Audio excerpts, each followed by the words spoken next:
हम अध्याय के इस भाग में निम्नलिखित कॉन्सेप्ट्स के बारे में पढ़ने वाले हैं।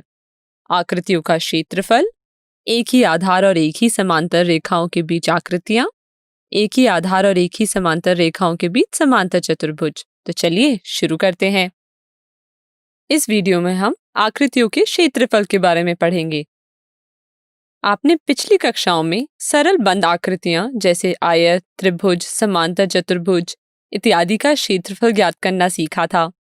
आपको याद होगा कि एक सरल आकृति द्वारा तल का घेरा हुआ भाग उसका संगत तलीय क्षेत्र कहलाता है और इस क्षेत्र के माप को हम उस आकृति का क्षेत्रफल कहते हैं। इस क्षेत्रफल को हम एक संख्या और उसके मात्रक के साथ दर्शाते हैं। उदाहरण के लिए 8 metre square, 2 hectare, 3 kilometre square इत्यादि। आपने बीघा, बिस्वा, मरब्बा जैसे मात्रक अलग अलग क्षेत्रों में सुन रखे होंगे जो आपके खेतों का क्षेत्रफल बताने के लिए प्रयोग किए जाते हैं। अब बात करते हैं सर्वांग सम आकृतियों की। त्रिभुज की सर्वांग समता के अध्याय में आपने पढ़ा था कि दो सर्वांग सम आकृतियों का आकार और माप समान होता है। इसका मतलब यह है कि यदि हम दोनों आकृतियों को एक दूसरे के ऊपर रखें तो एक आकृति दूसरी आकृति को पूरी तरह ढक लेगी। हम इससे यह निष्कर्ष निकाल सकते हैं कि दोनों का क्षेत्रफल बराबर होगा।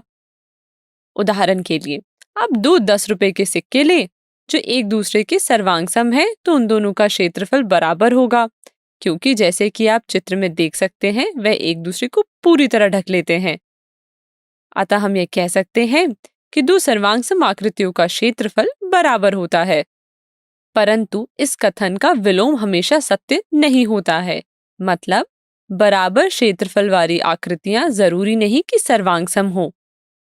उदाहरण के लिए चित्र में दिए गए दो आयतों का क्षेत्रफल बराबर है, परंतु हम देख सकते हैं कि दोनों सर्वांग सम तो नहीं है।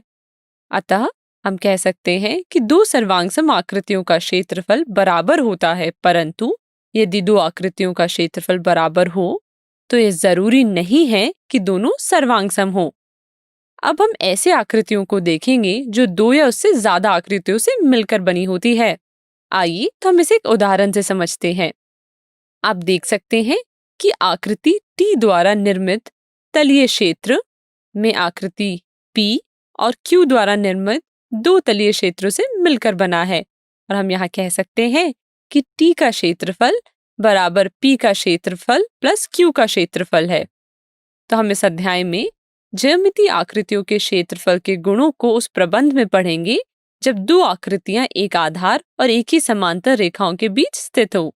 तो चलिए शुरू करते हैं और समझते हैं कि इसका मतलब क्या है कि कब हम कहते हैं कि दो आकृतियां एक ही आधार या एक समांतर रेखाओं के बीच स्थित है। धन्यवाद।